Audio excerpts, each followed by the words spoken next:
합리적인 의심이 있습니다. 이게 뭐라고?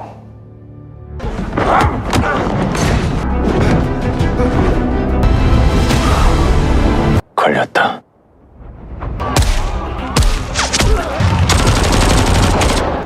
Hai guys, kali ini saya akan menceritakan drama terbaru yang dirilis tahun 2023 berjudul Black Knight.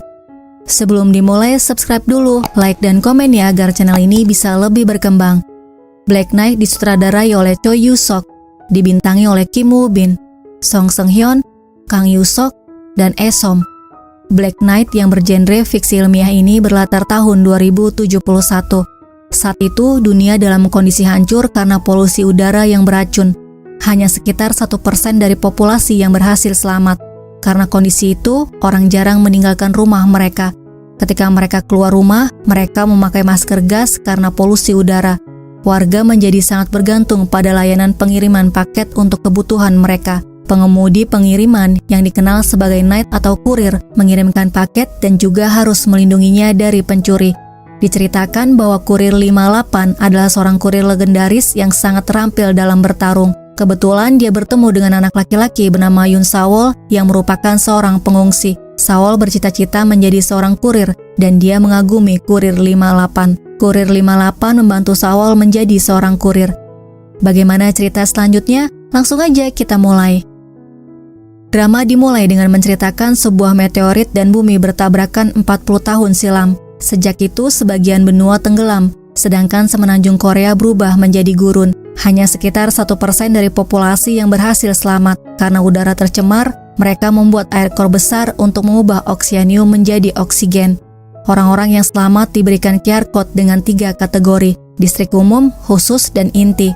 Orang yang tidak terpilih ke dalam kategori itu disebut pengungsi dan hidup sengsara. Mereka kekurangan oksigen dan kelaparan. Sebagian pengungsi menjadi pemburu dan penjara karena mereka muak dengan diskriminasi. Satu-satunya cara bagi pengungsi untuk mendapatkan QR code adalah dengan menjadi kurir. Tugas kurir adalah mendistribusikan oksigen dan kebutuhan logistik agar orang-orang bisa bertahan hidup. Kurir bekerja untuk perusahaan bernama Chonmyong. Terlihat kurir 58 diikuti dan diserang oleh pemburu. Dia berhenti dan menghabisi mereka semua untuk mempertahankan truk berisi stok logistik.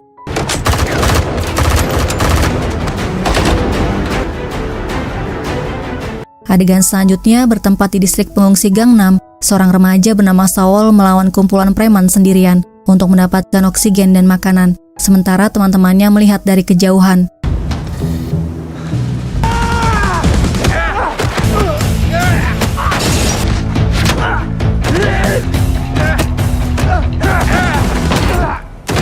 Akhirnya dia menang. Temannya sangat senang karena hari itu dia menang lagi. Selanjutnya terlihat kurir 58 mengerjakan tugasnya mengantar oksigen. Dia mengatakan pada pria di hadapannya untuk memesan oksigennya sebelum di bawah 20%. Pria itu memberitahu dia sering lupa. Sebelum pergi, 58 memindai QR code di tangan pria itu. Tiba-tiba 58 mendapat pesan kemudian pergi.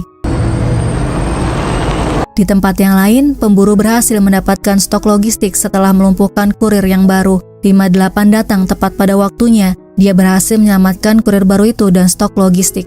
너네 숨 쉬는 건 건들지 말랬지.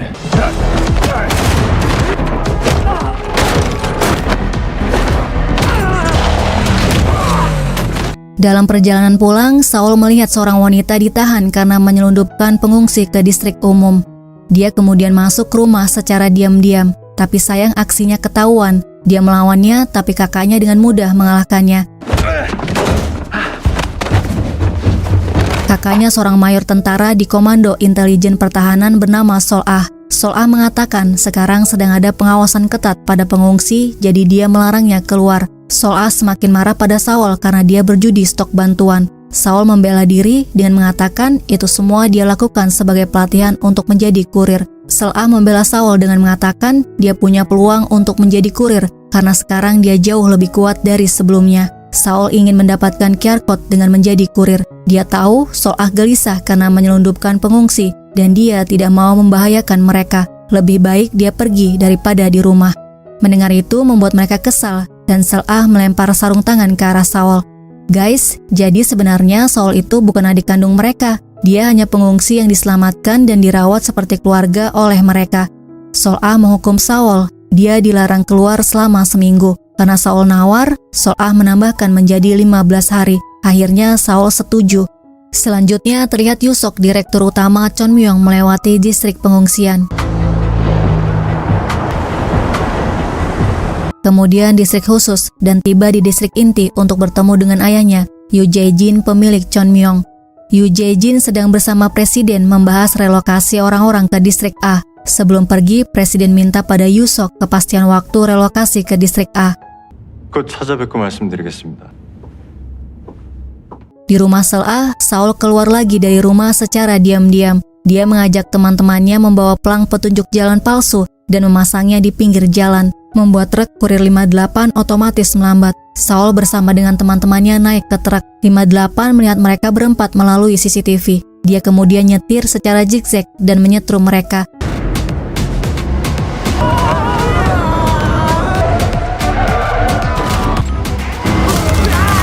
Hanya Saul yang berhasil masuk ke dalam truk. Saul memperkenalkan dirinya, kemudian mengajaknya berkelahi, tapi 58 malah mendorongnya keluar. Saat kembali ke rumah, Saul melihat stok makanan selama 15 hari yang disiapkan oleh Sel-Ah. Dia mengunci Saul di kamar. 문 좀 열어봐. 내가 싹 다 얘기해줄게. Setelah selesai bekerja, 58 dan timnya membagikan makanan dan oksigen pada pengungsi.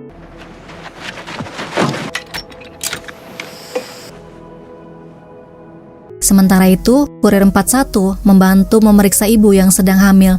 Keesokan harinya, Saul berlatih bertarung menggunakan VR, sementara Sel-Ah mengambil paket dari kurir 58. Dia diminta untuk menggantikan kurir 57 mengantar paket untuk Sel-Ah. Sel-Ah minta foto bersama dengannya. Setelah itu dia pergi.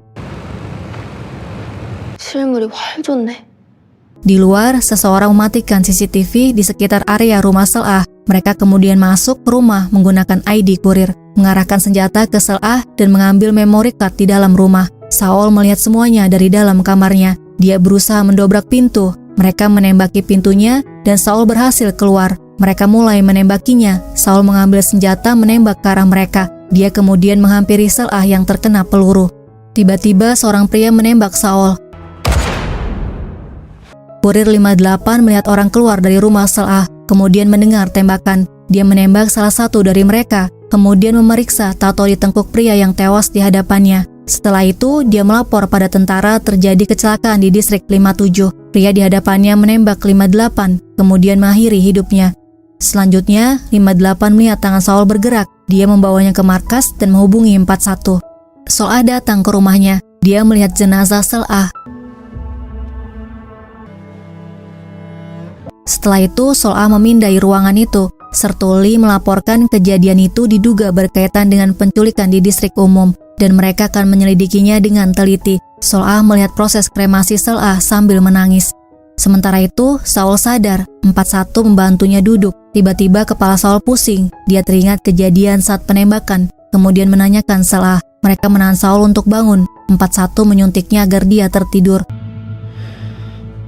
Kemudian 41 memberikan peluru yang bersarang di kepala Saul. 58 minta 41 untuk merahasiakannya untuk sementara waktu. Setelah 41 pergi, 58 melihat luka di kaki Saul. Selanjutnya, Sol-Ah datang menemui kakek. Dia memberitahu apa yang terjadi di rumahnya dan Saul yang menghilang. Beberapa hari kemudian, 58 menemui Sol-Ah. 58 sudah tahu Sol-Ah adalah keluarga dari korban yang meninggal di distrik 57.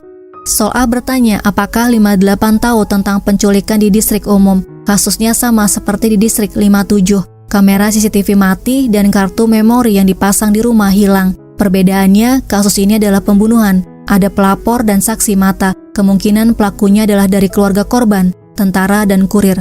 Mendengarnya membuat 58 merasa sebagai tersangka, bukan saksi. Tidak logis jika dia pelakunya, kemudian melaporkannya. 58 menceritakan dia mendengar tembakan. Saat tiba di TKP, semua sudah selesai. Sol-Ah memberitahu tidak ada satupun mayat pelaku di TKP. Dia bertanya apakah 58 ingat wajah atau ciri-ciri pelaku. 58 berbohong dengan mengatakan tidak, karena kondisi TKP sangat mengerikan. Dia buru-buru pergi sebelum tentara datang karena ada pengiriman arjen. Kembali ke rumahnya, Sol-Ah menemukan Saul di kamar. Saul memberitahu dia teringat sesuatu saat kepalanya sakit, namun saat membaik dia tidak ingat apapun. Dia minta maaf karena selamat sendiri. Solah bersyukur dia selamat, kemudian menyuruhnya tinggal bersama teman-temannya di rumah kakek. Solah kemudian memberikan Abu Selah pada Saul. 사람만 있어. Sebelum pergi, Saul mengucapkan terima kasih karena sudah menyelamatkannya, merawat dan memarahinya. Sementara itu di rumah 58, dia melihat Saul tidak ada. Dia berpikir harus mencarinya atau menunggunya. Di rumah kakek, teman-temannya berusaha mencari Saul tapi tidak ketemu. Mereka kemudian mencarinya ke tempat preman berkumpul. Saul memang berada di sana. Karena merasa bersalah tidak bisa menolong Selah, dia minta para preman untuk membunuhnya. 저 자식 죽도록 맞고 싶었을 거야. Teman-temannya menghentikan para preman. Naas, salah satu preman memukul kepala Saul. Tapi akhirnya mereka berhasil membawanya pulang ke rumah dan bergantian menjaganya hingga dia siuman dari komanya. Selanjutnya, Chon Myung mencari kuli bangunan. Setelah selesai akan diberi oksigen dan stok makanan selama setahun. 58 yang melihat pengumuman itu mengatakan ratusan pengungsi masuk untuk bekerja ke distrik A karena Chon Myung sedang mempercepat pembangunan untuk relokasi. 58 menyuruh informannya untuk bekerja sebagai kuli bangunan di distrik A. Adegan selanjutnya, Oh Ji-won membawa 57 bertemu dengan Yusok. 57 bertanya dibawa kemana anak-anak yang diculik dan apakah benar mereka digunakan sebagai eksperimen manusia dan dibunuh. Yusok menjawab, dia mau menyelamatkan bukan membunuh mereka. 57 mengatakan dia tidak bisa menjadi kurir dan kunci agar mereka bisa masuk untuk menculik di distrik umum. Yusok membujuknya dengan mengatakan 57 boleh tinggal di distrik inti selamanya dan dia akan menanggung hidupnya jika dia tetap mau menjadi kunci di distrik umum, yang tentu saja 57 menyetujuinya. Di tempat yang lain, 13 melaporkan ada penculikan anak remaja lagi di distrik pengungsi Songpa. Pelaku menggunakan mobil tanpa plat nomor.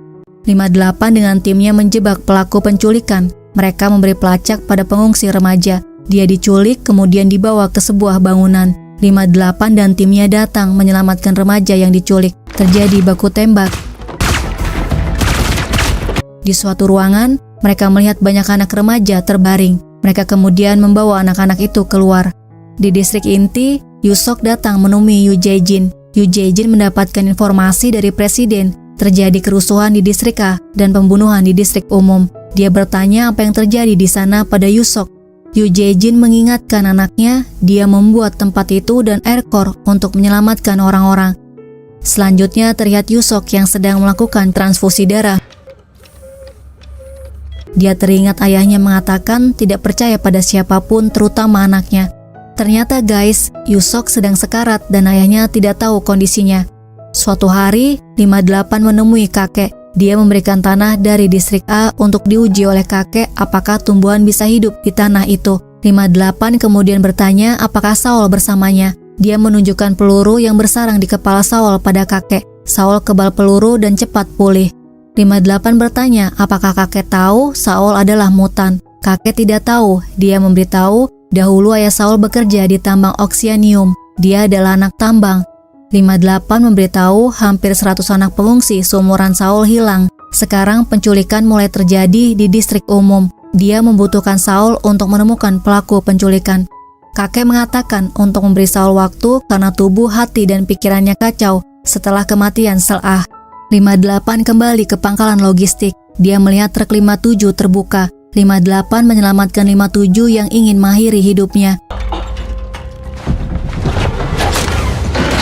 58 bertanya apakah pelaku penculikan di distrik umum adalah dirinya dan siapa pria bertato itu. Apakah orang-orang dari Chon Myung? 57 menjawab tidak tahu dan minta maaf karena mereka dibawa dan mati karenanya. Saat 58 bertanya mereka dibawa kemana, mata 57 mulai memerah. Dia mengatakan eksperimen manusia kemudian tewas. 58 melihat tengkuk 57. Dari jauh, Yusok membunuh 57 menggunakan chip yang dipasang di tengkuknya. Oh Ji-won mengatakan mereka membutuhkan kurir kunci baru. Keesokannya, Chon Myung menyebarkan selebaran mencari kurir baru. Teman Saul memberikan selebaran seleksi kurir padanya. Selanjutnya, terlihat Saul berdiri tepat di depan truk 58 yang sedang melaju. 58 menambah kecepatannya, kemudian mengerem.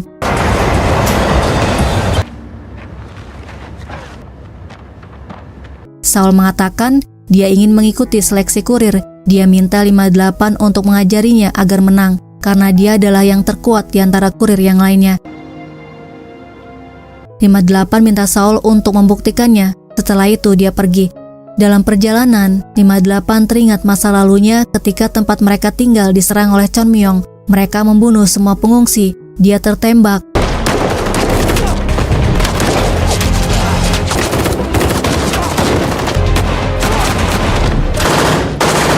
Ketika akan dibakar, dia sadar kemudian mengambil senjata temannya dan menghabisi mereka semua. Dia kemudian mengatakan pada kakek yang meninggal ribuan orang, bagi pengungsi itu adalah perang, namun bagi Chonmyong hanya kerusuhan. Sejak saat itu dia bertekad untuk mencari cara menjatuhkan Chonmyong meski membutuhkan waktu lama. Di rumah kakek, Saul membaca waktu dan lokasi di mana dia akan bertemu dengan 58. Temannya memberikan buku pada Saul yang berisi pengalaman seorang kurir ketika menghadapi 58. Sementara itu, 58 bertemu dengan timnya di sasana olahraga lama kurir. Saul yang curiga dengan 58 juga berada tidak jauh dari tempat itu. Selama ini dia terus memantau pergerakan 58. Sertuli memberitahu total ada 11 kurir termasuk 58. Mereka semua adalah bekas pengungsi. 58 memberitahu mereka tujuan dari penculikan adalah eksperimen dan pelakunya adalah Chonmyong. Anak-anak itu diculik karena mereka mengincar anak mutan. 58 minta 41 untuk memperlihatkan luka di tubuh Saul. Tulangnya logam, pemulihannya juga amat cepat. Polusi udara ditambah radioaktif membuat anak-anak tambang menjadi mutan. Mereka akan menggunakan Saul untuk mencari anak-anak yang diculik. 58 mendengar kedatangan Saul. Dia membuka pintu. Saul dan Sertuli melihat mereka sedang berolahraga. 무슨 일로 이 시간에 여기까지? Saul memberitahu 58, pada hari semua penculikan, 57 selalu cuti. Dia curiga 57 adalah kunci agar pelaku bisa masuk ke dalam rumah untuk menculik. 57 tewas saat tentara sedang melakukan pencarian pelaku. 58 mengatakan 57 dibunuh di hadapannya. Bom kecil di kepalanya meledak. Dia kemudian memberikan gambar tato pelaku penculikan yang ada di tengkuk. Penculikan bukan hanya terjadi di distrik umum, anak-anak pengungsi juga hilang. Keesokan harinya, Saul datang ke sasana olahraga kurir lama. Saat membuka pintu, dia melihat 58 dan 41 sudah menunggunya. 58 menyuruh Saul untuk menunjukkan kemampuannya. 58 menyuruhnya untuk lebih cepat. 41 mengatakan gerakannya asal dan lambat. Setelah itu, Saul datang ke tempat pendaftaran untuk menjadi kurir. Mereka terlebih dahulu melakukan seleksi fisik. Saul lulus, sedangkan ketiga temannya gagal. 근육량, 신체 능력 부족. 근육량, 신체 능력 우수. Selanjutnya, dia mendaftar dan mendapatkan kartu dengan nama pengungsi 34. Nama aslinya tidak diakui. Pada malam harinya, mereka melatih Saul menggunakan bola. Dia harus mampu memukul bolanya.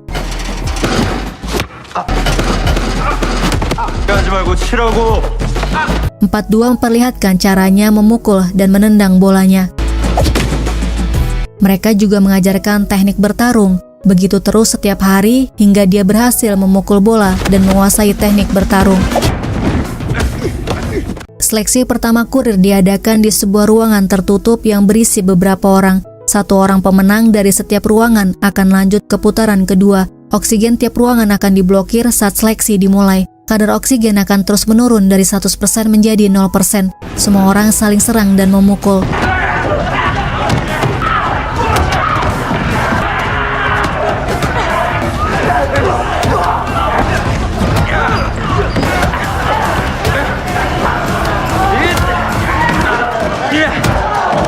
Saat kadar oksigen 5%, Saul merasakan kepalanya pusing. Dia teringat kejadian penembakan di rumah Saul, membuatnya marah dan terus memukul lawannya. Akhirnya dia menang. Peserta babak kedua ada 8 orang.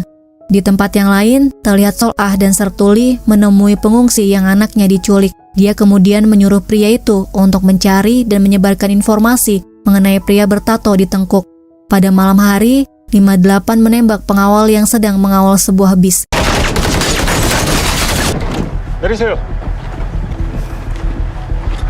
Informannya mengatakan orang-orang di dalam bis akan dibunuh di tambang oksianium. karena mereka sudah tidak dibutuhkan lagi di distrik A. Dia juga memberitahu saat ini di distrik A akan dilakukan tes operasional Aircore. Sang informan adalah pengurus pengungsi, jadi posisinya aman untuk mencari informasi di dalam distrik A. 58 menembak lengannya agar pihak Chonmyoung tidak mencurigai dia membocorkan informasi. Beberapa hari kemudian, Menteri Pertahanan dengan Sol-ah datang menemui Yusok untuk membahas mengenai relokasi di distrik A. Proyek di distrik A sudah selesai 90%. Yusok minta data penduduk dengan alasan agar dia bisa melakukan relokasi secara adil, padahal dia punya niat buruk. Menteri Pertahanan mengatakan mayoritas di pemerintahan menolak rencana relokasi distrik A diatur oleh Yusok, terutama presiden. Apalagi Yoo Jae-jin, ayah Yusok, mendukung presiden. Jika ingin keinginannya tercapai, grup Chonmyoung harus satu suara. Jadi guys, ada perbedaan pendapat antara Yusok dengan ayahnya Yoo Jae-jin. Yoo Jae-jin ingin merelokasi semua orang, sedangkan Yusok tidak mau pengungsi direlokasi ke distrik A. Orang-orang harus segera direlokasi ke distrik A karena tingkat polusi semakin tinggi, jadi tidak bisa ditinggali lagi. Di sasana olahraga kurir, Saul memberitahu dia lulus seleksi pertama. 58 kemudian mengetes Saul menyupir mobil. Selanjutnya, seleksi kurir babak kedua adalah mengantarkan paket hingga garis finish dengan aman. Di jalan, pemburu akan menghalangi mereka sampai garis finish. Pemburu yang bisa merebut paket akan dibebaskan saat itu juga dari penjara. Mereka boleh menggunakan senjata yang ada di mobil untuk melawan pemburu dan menjaga paket. Dua peserta yang mengantar paket dengan aman ke tujuan akan maju ke putaran selanjutnya. Di tempat yang lain, para kurir dikumpulkan sebagai saksi untuk melihat babak kedua seleksi kurir. Seleksi babak kedua dimulai.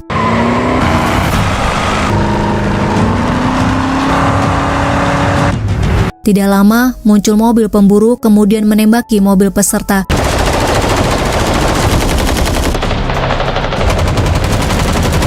Satu persatu peserta mulai gugur. Peserta ketiga menembaki para pemburu. Ledakan terjadi dan gedung runtuh. Peserta 8 yaitu Saul keluar jalur.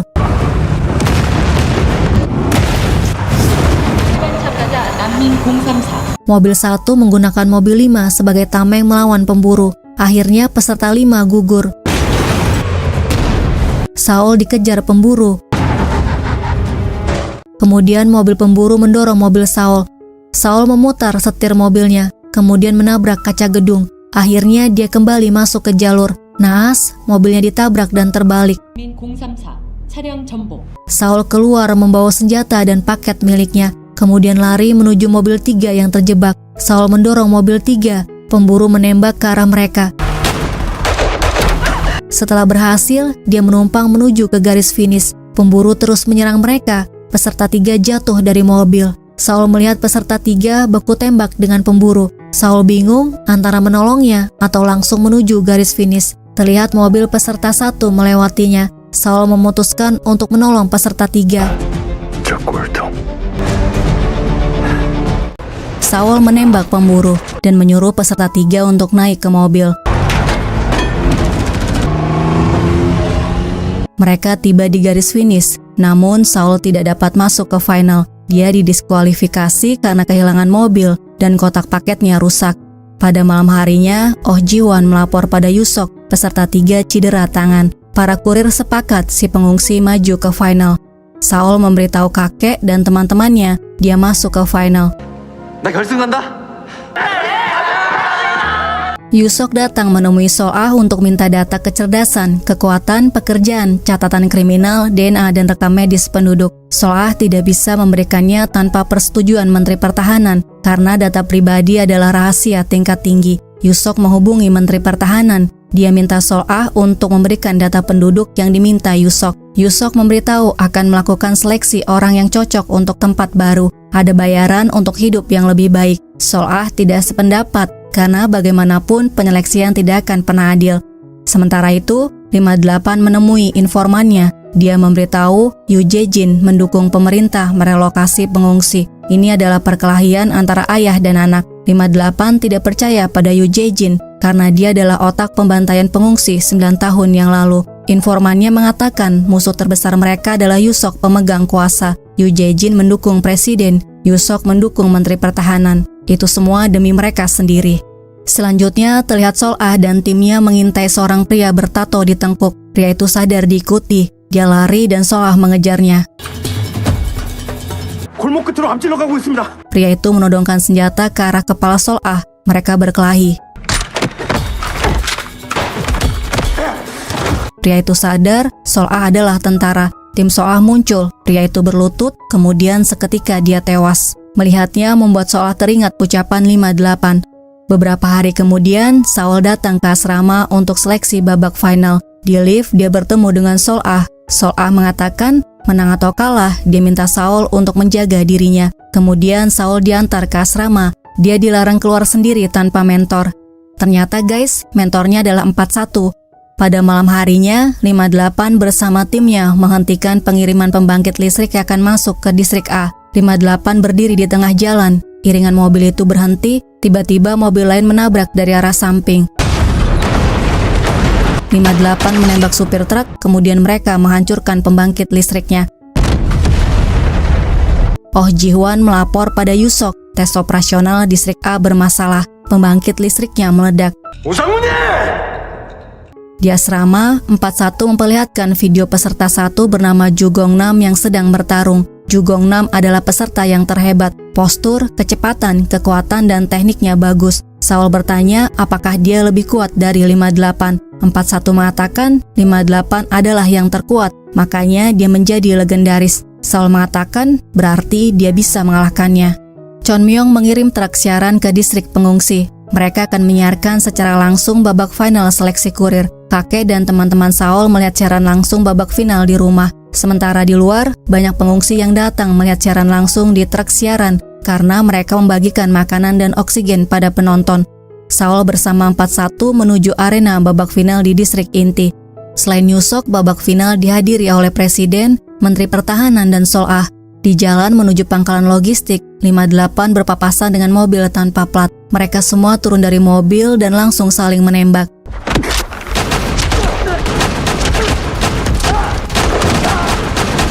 Satu pria selamat, 58 mengambil chip di tengkuk pria itu. 두 번 당할 순 없지. Seleksi babak final dimulai. Saul dipukuli habis-habisan. Dia terlihat tidak melawan.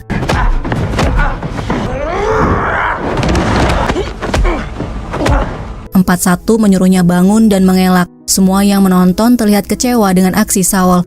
Ronde 1 selesai. 41 bertanya kenapa dia pasrah dipukuli. Saul menjawab dia sedang menilai kekuatan lawannya. Ternyata dia lebih lemah dari 58. Yusok bertanya pada Oh Ji-hwan apakah rencana berjalan sesuai rencana. Terlihat Sol-ah mengawasi mereka. Di antara kerumunan pengungsi yang sedang melihat siaran langsung, terlihat pria dengan tato di tengkuk membawa tas berukuran besar. Ronde kedua dimulai. Saul masih seperti ronde pertama. Dia membiarkan lawannya memukulinya. Kembali ke 58, dia melihat pesan di ponsel milik pria itu. Seseorang menanyakan posisinya, kemudian menemukan folder rencana pengungsi. Siaran langsung babak final untuk memancing pengungsi. Terlihat Yusok memberi instruksi pada Oh Ji-hwan. Sol-ah melihat Oh Ji-hwan meninggalkan tempat duduknya. Sertuli memberikan pesan 58 mengenai rencana pengungsi pada Sol-ah. Babak kedua selesai. 41 mengobati luka Saul di keningnya. Saul mengatakan dia sudah tahu pola lawannya. 41 menyuruhnya untuk mengalahkannya. Sementara itu, 58 menyuruh timnya untuk meluncur ke distrik pengungsi. Ronde 3 dimulai. Saul mengalahkan lawannya dengan sekali pukul. Pertandingan selesai. Saul menang. Semua orang bersorak. Saul membuka perbannya. Terlihat tulang logamnya membuat Sol-ah dan Yusok terkejut.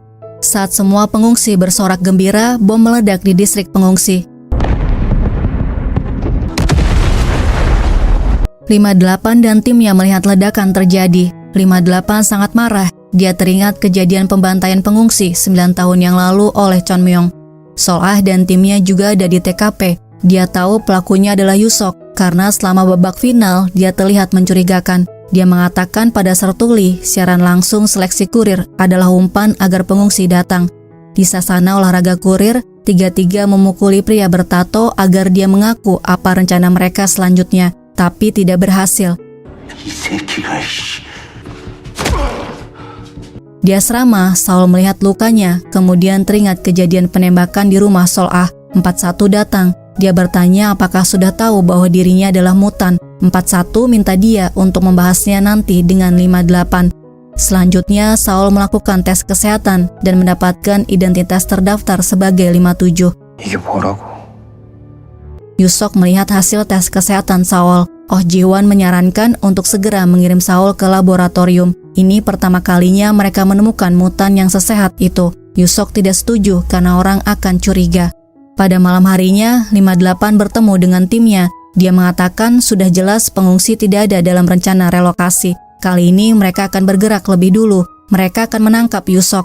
Setelah itu, 58 bertemu dengan Sol-Ah. Dia memperlihatkan pria bertato yang disandera, kemudian memberikan ponsel milik pria itu. 58 minta bantuan Sol-Ah untuk membuka sandi folder yang ada di ponsel agar bisa tahu rencana mereka selanjutnya. Sol-Ah bertanya apa yang diinginkan oleh para kurir eks-pengungsi. 58 menjawab, dunia tanpa Chonmyong. Sol-Ah tidak yakin bisa membantu sampai di situ. 58 minta untuk melihat dulu, kemudian putuskan akan membantu atau tidak. Saul datang ke rumahnya sendiri untuk pertama kalinya. Dia kemudian membaca panduan kurir, pengiriman paket dan QR code. Tiba-tiba dia mengantuk, kemudian tertidur. Saat bangun, Sol-Ah sudah menunggunya.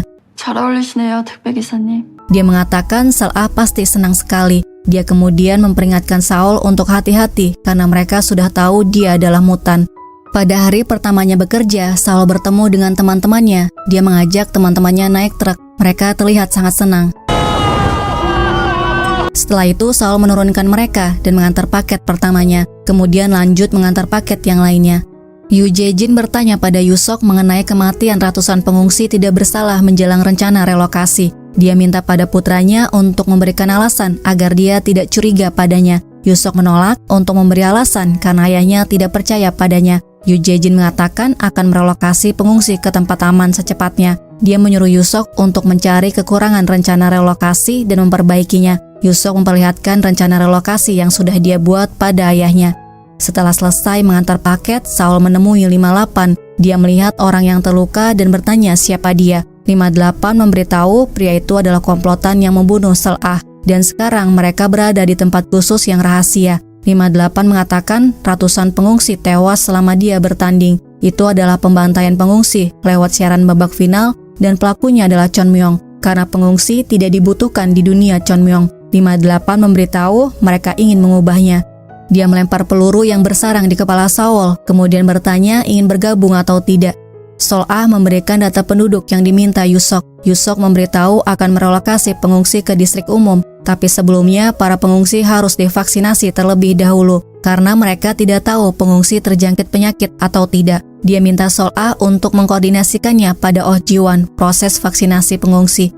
Keesokan harinya, Sol-Ah bertemu dengan 58. Data penculikan dan peledakan di babak final sudah valid, tetapi tidak terbukti pelakunya adalah Yusok atau Chonmyong. Tidak ada rencana selanjutnya di folder yang terkunci di ponsel itu. Dia kemudian memberitahu rencana relokasi dipimpin pemerintah. Untuk merelokasi pengungsi ke distrik umum akan ada tes kesehatan dan sensus. 58 tidak percaya Yusok menyerah begitu saja.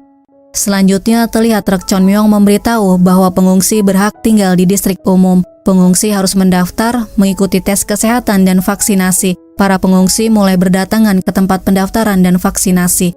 Sementara itu, sasana olahraga kurir diserang. Orang-orang itu menyelamatkan pria bertato yang disandera. Terjadi baku tembak dengan tim 58.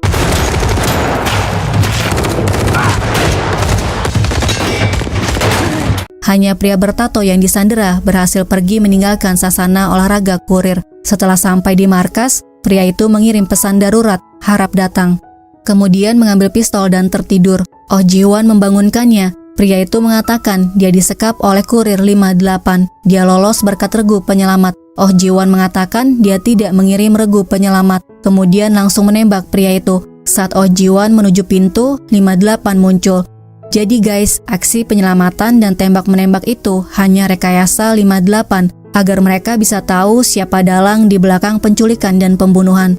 Oh Ji-won menodongkan pistol ke arah 58. Sol-Ah muncul, menyuruh untuk menjatuhkan pistol dan duduk. 58 memeriksa tengkuknya. Ada chip sama seperti pelaku yang lainnya.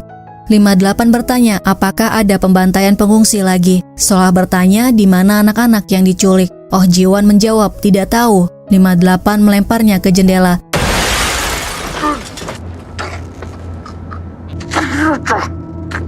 Akhirnya dia mau bekerja sama. Sol-ah minta informasi dan pergerakan Yusok untuk menangkapnya. Adegan selanjutnya terlihat pengungsi telah melakukan vaksin. Dia diberitahu bisa direlokasi ke distrik umum jika sehat. Dia minta padanya untuk memberitahu pengungsi lain untuk segera divaksinasi. Di laboratorium, seorang pasien yang memiliki penyakit yang sama dengan Yusok diberi transfusi darah milik Saul. Hasilnya, kulit pasien berubah menjadi normal kembali. Selanjutnya, 58 menemui kakek membawa tanah. Dia kemudian melihat tanaman yang tumbuh. Kakek memberitahu tanahnya berasal dari selatan, namun terkadang tanaman itu juga layu. Kakek bertanya bagaimana udara di distrik umum. 58 menjawab, tanpa masker sulit bernafas selama 10 menit.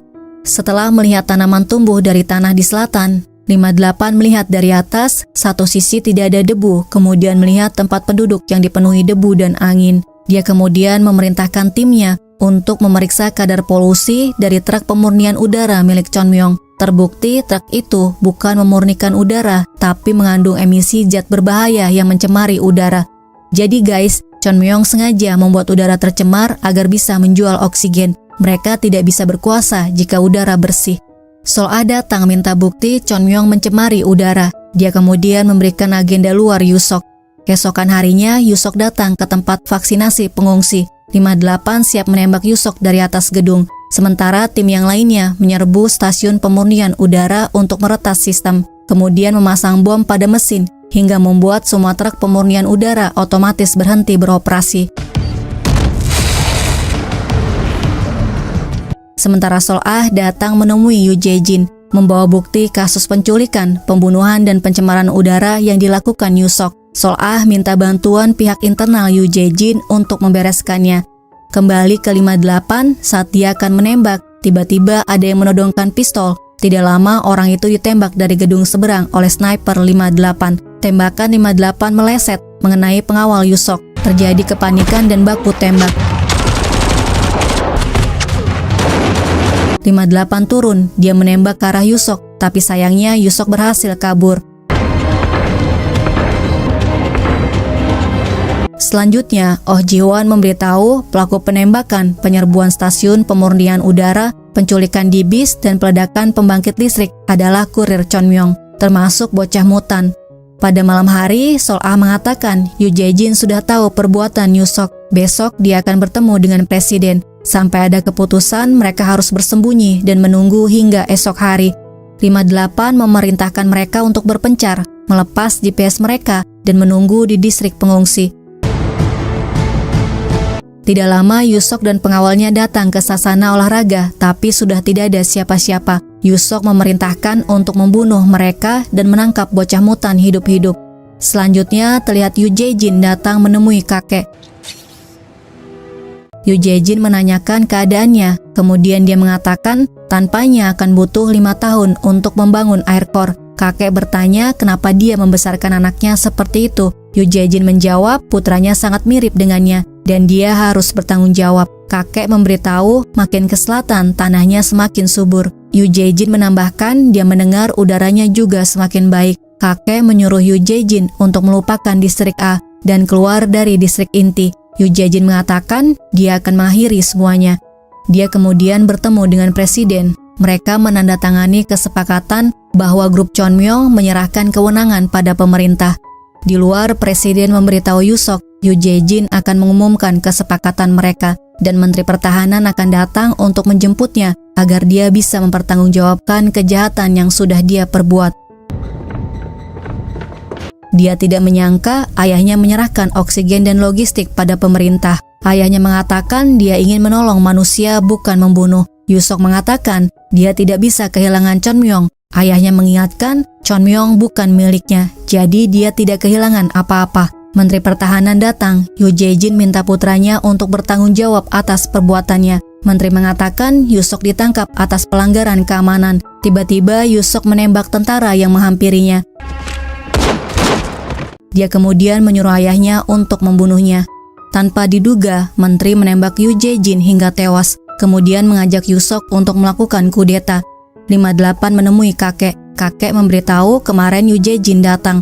Dia akan merelokasi pengungsi ke distrik umum. Tiba-tiba ponsel 58 bergetar. Dia kemudian menghidupkan radio. Yusok mengumumkan bahwa dia diberi wasiat untuk meneruskan Chonmyong. Dia mengatakan semua kurir yang mencoba membunuhnya akan ditangkap. Hingga teroris ditangkap, mereka meniadakan distribusi logistik. Grup Chonmyong dan pemerintah akan mensuplai bansos ke setiap distrik.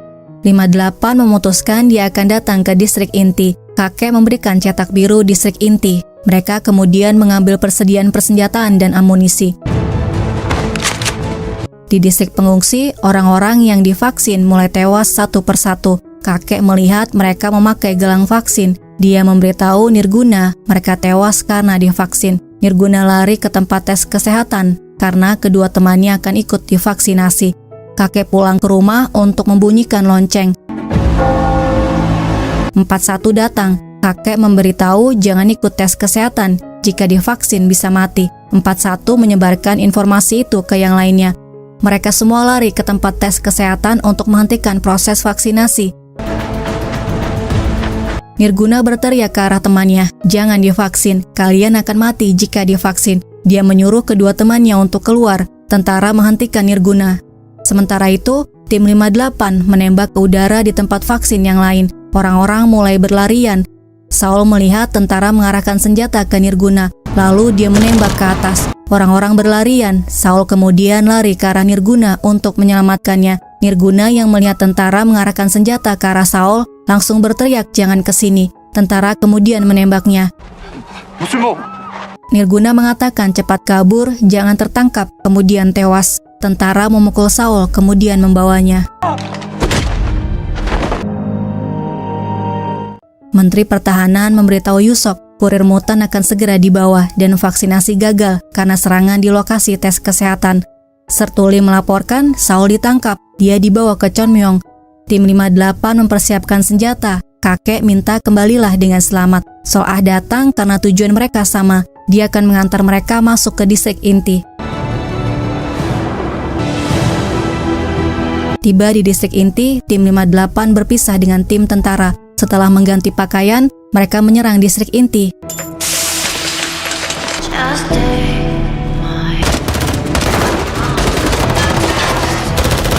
Soah dan timnya datang, mereka akan menyelamatkan presiden. Sementara itu, terlihat Yusok mendapatkan transfusi darah dari Saul. Pengawal Yusok melaporkan terjadi baku tembak di distrik inti. Tiba-tiba lampu mati, 41 dan yang lainnya menyerang Oh Ji-won.